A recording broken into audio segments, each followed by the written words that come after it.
Annyeonghaseyo, welcome to Usapang Hallyu, where we talk about our favorite K-dramas and Korean celebrities. I'm Myla Torres, editor of HallyuDrama.com. Hello, magandang gabi sa inyong lahat. I'm Hannah Petracher from HallyuDrama.com, your ultimate K-drama guide. Hello everyone, and today we're going to talk about one of the hottest, siguro masasabi natin na series ngayon on Netflix. Etong The Trunk, starring of course Gong Yoo and So Yoon Jin and many others. But before that, of course, kung hindi pa po kayo nakasubscribe sa aming YouTube channel, subscribe na po kayo at samahan nyo kami mag-usap about mga K-dramas and yun nga, mga paborito nating OPA, kaya ni Gong Yoo. Hannah, today, may makakasama tayo na very excited din dito sa series na to. Kaya gusto niyang maki-join sa ating discussion. At fan din siya. Kanina nag-uusap kami, fan pala siya ng napakaraming OPAs. And member din siya ng iba't ibang groups, no? So, makakasama natin. Meron din siyang Facebook page na nagre-review din siya ng mga K-drama. Ito pakilala na natin ang ating guest today. Kasama natin si Mommy Jenna. Hi, Mommy Jenna! Hello, Mama Ayla and Ma'am Hannah. Nice Welcome! Welcome to Usapang Hallyu. Gaya nga ng na-mention ko kanina, fan ka ng series na to. So, kasama ka namin ngayon. Siyempre, fan ka rin ni Gong Yoo, sabi mo kanina, no? Eto na, The Trunk. Sa mga hindi pa nakakaalam kung saan to mapapanood, syempre andyan yan sa Netflix with only 8 episodes. So, kung kayo mainipin at ayaw nyo nung napakahabang mga series, no, etong The Trunk, isa sa mga marirecommend namin. Very, very nice. Kakaiba siya, right, guys? So, ayan, kwentuhan mo kami, Hannah, about the basic plot nito without the spoilers, kasi masarap siyang panoorin ng, yung may mga madidiscover ka each episode. That's right. Kasi itong The Trunk is starring Gong Yoo and So Yoon Jin, is about a contract marriage by the NMN. So parang ito let's say, parang siyang mystery thriller for me. Psychological. Tama yes. Ba? Yun yung dating sa akin nung genre niya. And then si Gong Yoo, who is a music producer, marries So Hyun Jin. So yung character ni Gong Yoo is named Han Jong Won, and then si So Hyun Jin is si No In Ji. So bali parang nung sa simula nagtataka ko, ano ba to? Hindi ko siya maintindihan at all, na parang doon sa first episode na parang, why are they doing this? Bakit siya nagpapakasal dun sa isang babae tapos may ex-wife pa siya? Yes. So turns out, for 1 year lang pala itong contract marriage na to sa NMN. And then itong si Gong Yoo, yung character niya, parang discreet yung marriage niya with So Hyun Jin. And then 1 year lang yan, sinet siya as a condition nung ex-wife niya para daw magkabalikan daw sila. Etong ex-wife na to, sa totoo lang, tingin ko, ang parang siyang psycho for me, na parang manipulative. Psycho.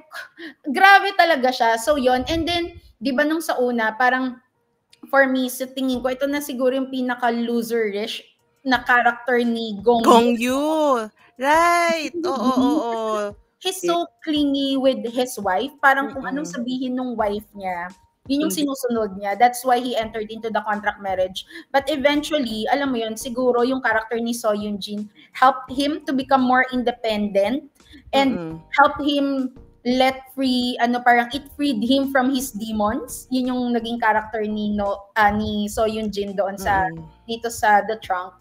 So yon. And then malalaman ninyo kung bakit The Trunk yung dahil umiikot siya sa one whole mystery ng may nakita silang trunk sa lake. So yun lang yung basic gist nun. Contract marriage. Kakaiba siya kasi 'di ba, marami tayong napapanood ng mga series or K-dramas na contract marriage. Pero ito, meron siyang halong mystery crime kasi merong body na nakita sa lake ba yun?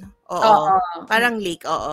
Tapos, malalaman natin or aalamin natin sino yung namatay at sino yung pumatay.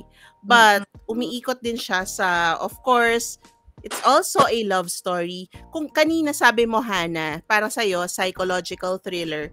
Ako naman parang nangibabaw sa akin or tumatak sa akin yung romance part nitong series na to because of the very strong chemistry of Gong Yoo and So Yoon Jin, and we will get to that more later. Ayun. So, first impressions, ikaw, Jenna, ano yung, nung napanood mo yung first episode, ano yung tumakbo sa isip mo? At bakit mo pala naisip na panoorin tong The Trunk? Parang alam ko na yung sagot, parang dahil kay Gong Yoo. Para sa Papa Gong Yoo natin. Siyempre. Oo. So, yun nga, kaya si Gong Yoo yung kaya pinanood ko si The Trunk dahil nga kay Gong Yoo. Tapos, siguro yung first impression ko talaga dito sa palabas na to, parang ang gulo ka ako. Correct. Maintindihan kasi nagpa-flashback, tapos pupunta sa sa present, yung mga ganong eksena. Tapos may namatay. Akala ko yung bida bandang huli mamamatay pala. Yes, kasi sa simula hindi pa rin natin alam kung sino yung namatay. Diba? Nung una. Kaya gano'n, 8 episode agad yung in-upload. Agad-agad. Oo. Parang mabibitin na yun nga. Talagang nabitin na nga ako. Kaya tinuloy-tuloy mo na. Yes. Oo. Buti naman kasi 8 episodes na tapos naka-upload na lahat.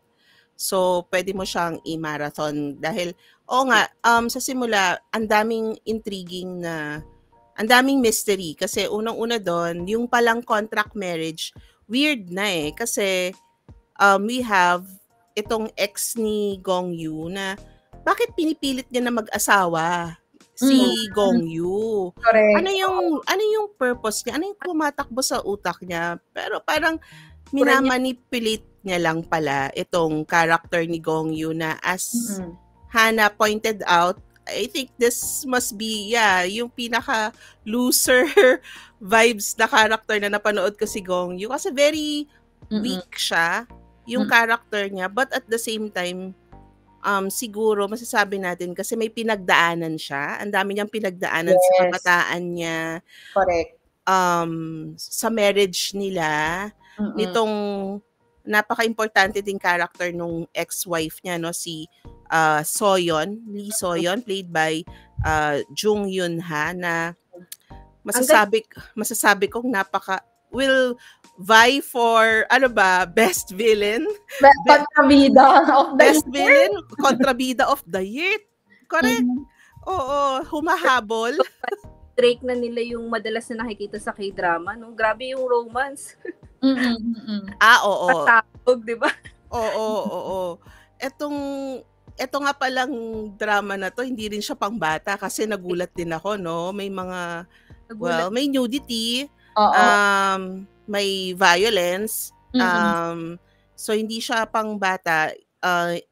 Siguro masasabi natin very Netflix din siya in a way kasi it's not your typical romance drama lang. It's not your typical crime mystery din kasi pinaghalo Pero ang galing ng combination, pwede pala yun. Yes, oo. For this drama, it really worked. Kasi siguro may mga subtlety, yung romance niya, hindi siya yung binigla.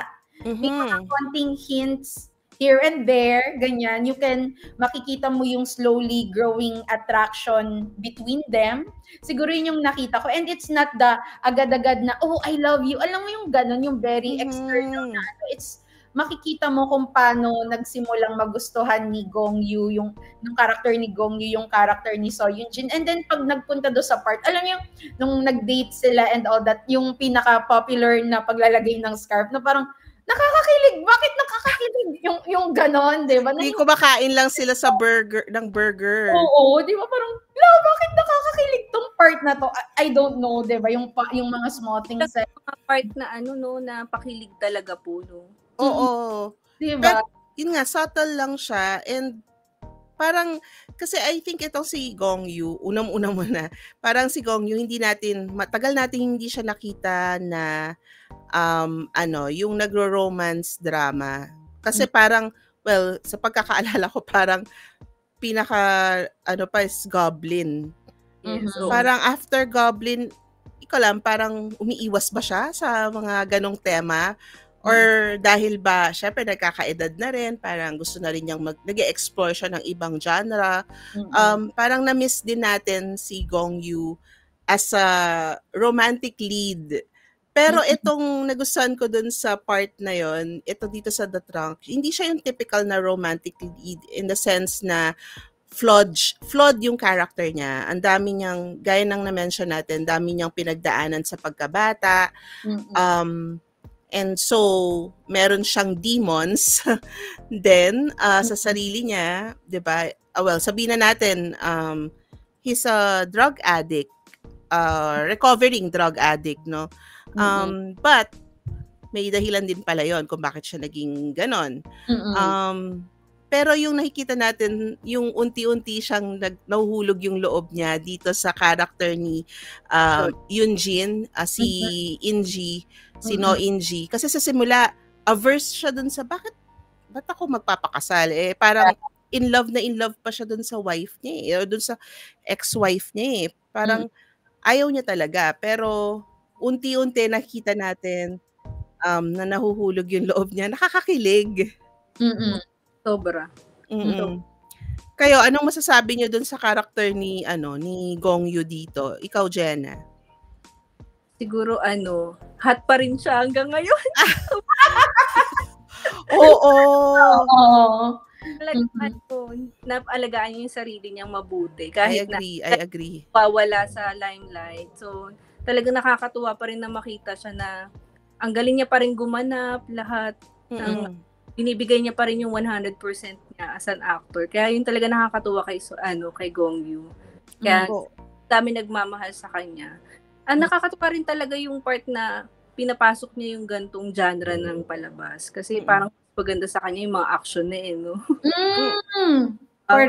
Correct. Oo. Action or 'di ba, syempre mga horror sa Train to Busan. Saka nagtatay role na rin siya din doon. Pero kaya niya pa rin, pwede pa rin siya as a romantic lead. Kahit syempre, gaya nga nang nasabi natin, kakaedad na siya, pero naalagaan niya yung sarili niya. Ang gwapo niya dito. Actually, yung hair niya, bagay na bagay sa kanya. Opo, tama ka dyan. Sobra grabe. Ang hot niya. Kinikilig no? Kami talaga nag-comment sa review ko kasi nga ang daming natuwa na pagbabalik ni Gong Yoo.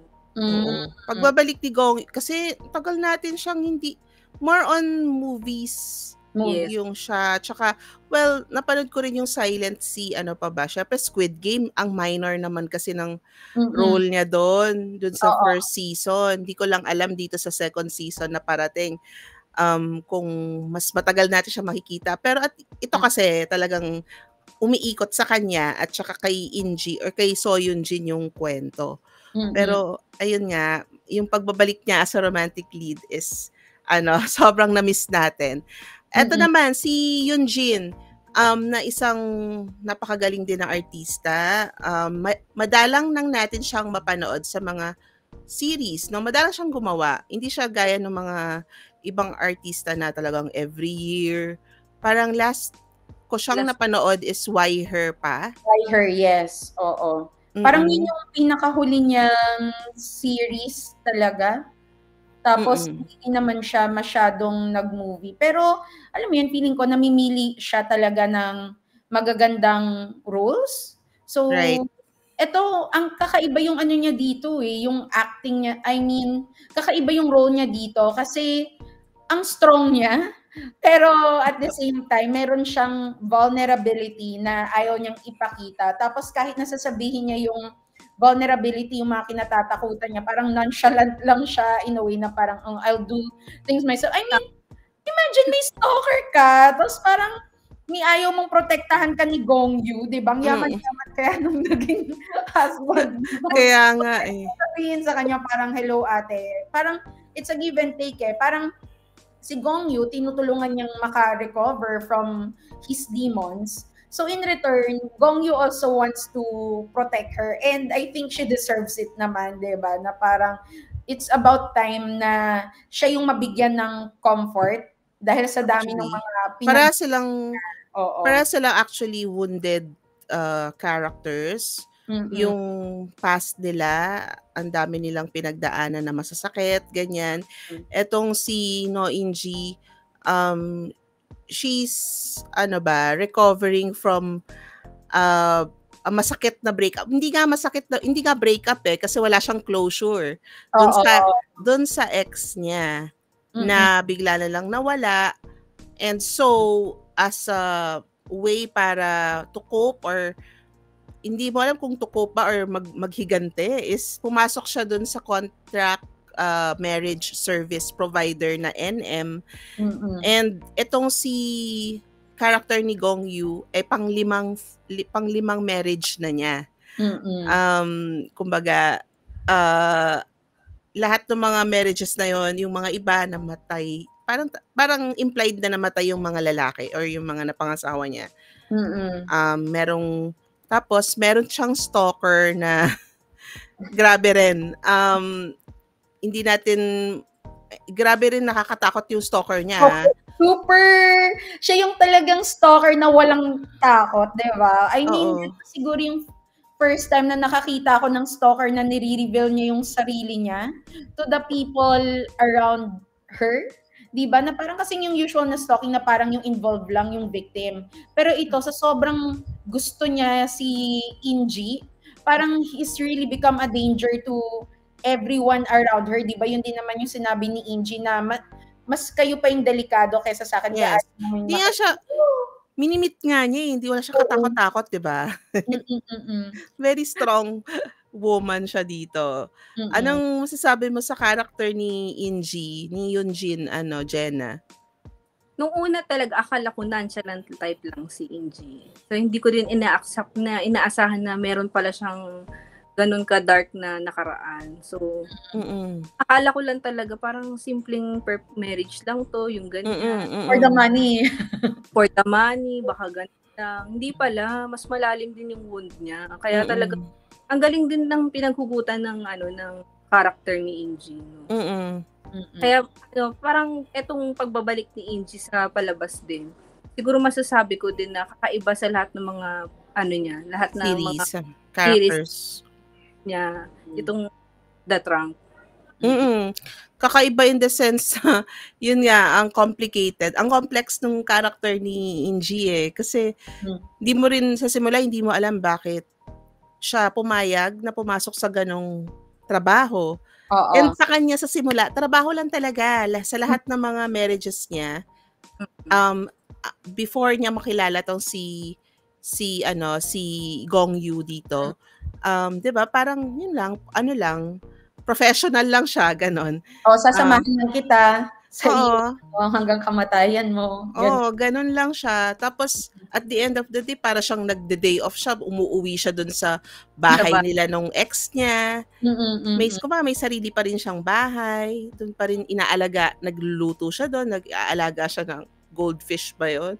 Meron siya, inaalagaan niya yung goldfish nung boyfriend niya. So parang, yun nga, sa simula akala mo ganun lang siya, very nonchalant, pero yun yung i-break sa kanya. Kasi parang after nung heartbreak niya na sobrang sakit na yun, nangyari sa kanya, parang naging bato yung puso niya. Ayaw na niyang magmahal, ganun.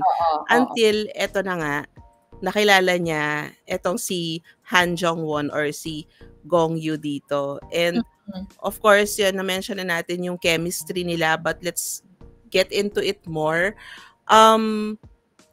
Itong si Gong Yoo tsaka si Yoonjin, nakikita ko, parang tama ba ako? Magkapares ba sila ng agency? I'm not sure Pero parang nakikita ko kasi sila, siguro baka yung napanood ko is yung mga promotional videos na nitong The Trunk. Pero nakikita ko kasi talaga yung chemistry nila doon pa lang Pag nanonood ako ng YouTube videos na magkasama sila, sabi ko, may chemistry. Siguro dahil closer yung age nila. Diba? Parang si Gong Yoo is 1979, 44? Tama ba? 46? No, mga ganun. Mga 46 years old. Tapos si Jin, ilang taon na ba si Yoonjin? 1985. 1985. Medyo malayo pa rin, pero sa mga nakakaparehas kasi ni Gong Yoo, well, siguro si Kim Go-eun yung pinaka last na naaalala ko kasi mas bata Parang eto mas nakikita ko, sorry naman sa mga Goblin fans. I'm sure mag-ano sila, 'di ba? Kanya-kanyang ano lang 'yan. Pero to kay Yoonjin, nakita ko talaga yung chemistry nila Kinilig talaga ako. Kahit doon sa mga kumakain lang. Yung nagkakahiyaan sila, yung gano'n. Kasi siguro, Ate Mai, a love story doesn't have to be always extravagant. Yes. Diba? So, eto dito sa The Trunk, it shows yung mga siguro reality ng some couples na ganyan lang sila, silent lang sila, na parang they show their love and concern through actions, ganyan, tapos by checking each other kung anong ginagawa, 'di ba? Siguro that's what most real couples do. It doesn't have to be very K-drama-ish. So, hindi naman kailangan very grand, but diba? I mean, siguro yung pinaka-unrealistic na dito yung sobrang yaman ni Gong Yoo, diba? Na laki ng bahay. Diba? Ano masasabi niyo dun sa, pumipili na lang ng luxury sports car? Diba? Parang ang dami. Si Inji. So siguro yun yung pinaka-unbelievable, diba? The chaebol part, ganyan, na mayaman siya. Pero when it comes to the love story, tingnan nyo, parang realistic si Gong Yoo in a way na it's like just other ordinary men who have their own struggles. It's not very oppa na parang, I'm so pogi, ganyan, I have the money, diba? True. Dito, meron siyang inner demons na I think a lot of people have, as well as yung babae, yung character ni Inji dito, she also has her own monsters, diba? So kaya nung nag-meet sila na parang simple lang na, nasan ka? What are you doing? How are you? Diba? That's what ordinary couples. Kumain ka na ba? Ganyan. So parang, kaya siguro it worked for and siguro dahil mature na sila, it doesn't have to be the super kilig na teenager type of drama. So, yun. And eto na naman, siguro yung mga unrealistic. Eto naman yung unrealistic. Na nagkita na pala sila several times before. And that was the reason din pala na kaya pinili si Inji nung ex-wife. Because alam pala niya na parang nag-meet na before. And mukhang pinagseselosa niya si Inji. No? Pero yung mga parang ini-insert na sa K-drama. Pero when it comes to the other scenes, na parang just eating together, drinking beer together, watching TV together, that's what ordinary couples do. And siguro that's what makes it kilig for the ordinary people like us. Ang habang explanation ko. Ikaw, Jenna, anong masasabi mo sa chemistry ng dalawa? Talagang mabibitin ka kasi kung titignan, di ba, sabi nga, di ba, napaka-natural nila tignan, 100% yung chemistry. Ibang klase, di ba? Tsaka to si Inji parang kahit sino i-partner mo talaga, kikiligin ka. Ewan ko, para sa akin si Gong Yoo kasi may mga times na hindi ko gusto yung partner niya.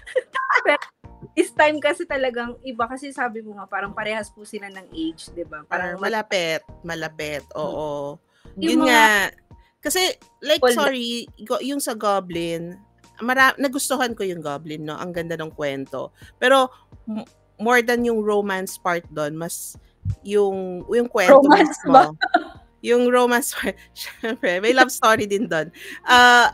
Mas yung kwento yung nagustuhan ko doon. Ito sinasabi namin ni Ederic, parang love story lang to na disguising as a psychological thriller. Kasi kung tatanggalin mo yung part na yon, parang ginawa lang nilang kakaiba. Nilagyan lang nila ng crime, mystery, pero essentially isa siyang nakakakilig na love story. Psycho ex-wife, nilagyan nila ng ganon.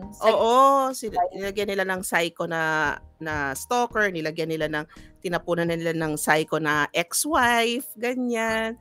So, para rin mag-appeal din siguro sa international audience. Alam mo na, ang mga ngayon, mga K-drama all over the world. So, to appeal then to other fans of or other viewers na hindi mahilig sa mga romance type.